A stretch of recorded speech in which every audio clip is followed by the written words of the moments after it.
আল্লামা সাঈদী রাহমাতুল্লাহি আলাইহি যেভাবে সারা বাংলাদেশে কোরআনের কথা আওয়াজ তুলবার পর জাতীয় সংসদে আল্লাহর কোরআনের ভাষ্যকার হিসেবে ভূমিকা পালন করেছেন, ইনশাআল্লাহ আমিও আল্লাহর কোরআনের কথাগুলো জাতীয় সংসদে তুলে ধরতে চাই। আমি বাংলাদেশের সেবা এবং খেদমত করতে চাই। মোহাম্মদপুরের কিশোর গ্যাংদের কিশোরদেরকে আমি সংশোধন করতে চাই। একটি সন্ত্রাস মুক্ত, চাঁদাবাজি মুক্ত এবং একটি মাদক সাম্রাজ্য মুক্ত মোহাম্মদপুর আপনাদেরকে ইনশাআল্লাহ উপহার দিতে চাই। জাতীয় সংসদে গিয়ে আল্লাহর কোরআনের কথাগুলো তুলে ধরবো ইনশাআল্লাহ।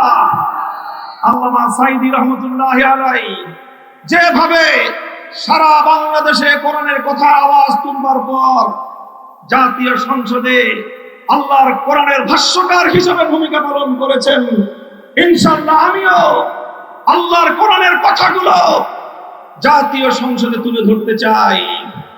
আমি বাংলাদেশের সেবা এবং খেদমত করতে চাই। মোহাম্মদপুরের কিশোর গ্যাংদের কিশোরদেরকে আমি সংশোধন করতে চাই। একটি সন্ত্রাস মুক্ত, চাঁদাবাজি মুক্ত এবং একটি মাদক সাম্রাজ্য মুক্ত মোহাম্মদপুর আপনাদেরকে ইনশাআল্লাহ উপহার দিতে চাই। মোহাম্মদপুরের মা বোনেরা, আপনাদের অনেক আবদার, অনেক দাবি দাওয়া রয়েছে। সব কথা বলার সময় নেই। নির্বাচিত হলে অন্তত আমাদের এই বৃহত্তর মোহাম্মদপুরের মধ্যে শুধু মা বোনদের জন্য নিরাপদে বিচরণ করার জন্য এবং বিনোদনের জন্য একটি সুন্দর এমন একটি পার্ক তৈরি করবো ইনশাআল্লাহ, যেখানে নিরাপদে আমাদের মা বোনেরা সকাল সন্ধ্যা একত্রিত হতে পারবেন, সামাজিক কর্মকাণ্ডে মিলিত হতে পারবেন এবং তাদের জন্য নিরাপদ পরিবেশে তারা সেখানে বিনোদন এবং পায়চারি করতে পারবেন ইনশাআল্লাহ। আমি মোহাম্মদপুরের প্রশাসনকে লক্ষ্য করে একটি কথা বলতে চাই। আজ সকল শীর্ষ সন্ত্রাসীরা, বেগম খালেদা জিয়ার ঘোষিত 23 শীর্ষ সন্ত্রাসীর একজন সহ সকল শীর্ষ সন্ত্রাসীরা আজকে রিকশার বিপক্ষে মাঠে নেমেছে। তারা জনগণকে ভীতি প্রদর্শন করছে।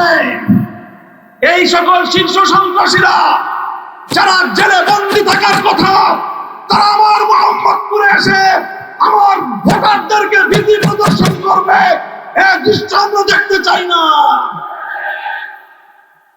আপনারা নির্বাচন কমিশনের পক্ষ থেকে যেই কথা বলা হলো, সকলেই বলেছেন 400 মিটারের মধ্যে ক্যামেরা নিয়ে যাওয়া যাবে না। তার অর্থ এটা ভয়াবহ এক ইঙ্গিত করছে। আমি নাহিদ ইসলামের সাথে সুর মিলিয়ে বলতে চাই, আমরা অনেক সংগ্রাম করেছি। 15 বছর লড়াই করতে করতে আমরা ক্লান্ত। এবার বাংলাদেশটা গড়ার জন্য একটু মনোযোগী হয়ে আমরা শান্তিপ্রিয়ভাবে কাজ করতে চাই। জনগণের ভোটের অধিকার যে রক্তের মাধ্যমে প্রতিষ্ঠিত হয়েছে, যদি এই সকল দুরভিসন্ধির মাধ্যমে জনগণের ভোটাধিকার নিয়ে ছিনিমিনি খেলবার কোনো পায়তারা করেন, আমরা আবার জুলাই যুদ্ধের হাতিয়ার দিয়ে মাঠে নামবো। কিন্তু আমরা কিন্তু জনগণের ভোটের অধিকার প্রতিষ্ঠিত করা ছাড়া ঘরে ফিরবো না ইনশাআল্লাহ। তাই আপনাদের প্রতি আমার আহ্বান, মোহাম্মদপুর আদাবর শেরেবাংলা নগরের মানুষের প্রতি আমার আহ্বান, আমি 11 দলের নির্বাচনী প্রচারণায় একজন শীর্ষ দায়িত্বশীল হিসেবে আমার 13 আসনের পাশাপাশি সারা দেশে আমাকে ক্যাম্পেইন করতে হয়েছে। আমি আপনাদের সকলের দ্বারা দ্বারা যেতে পারি নাই। আমার অবশিষ্ট সময়টুকুতে আপনাদের কাছে করজোড়ে অনুরোধ করব, আপনারা প্রত্যেকে একজন মামুনুল হক হয়ে সকলের কাছে আমার পক্ষ থেকে আহ্বান পৌঁছে দিবেন ইনশাআল্লাহ। একটু অপেক্ষা করুন।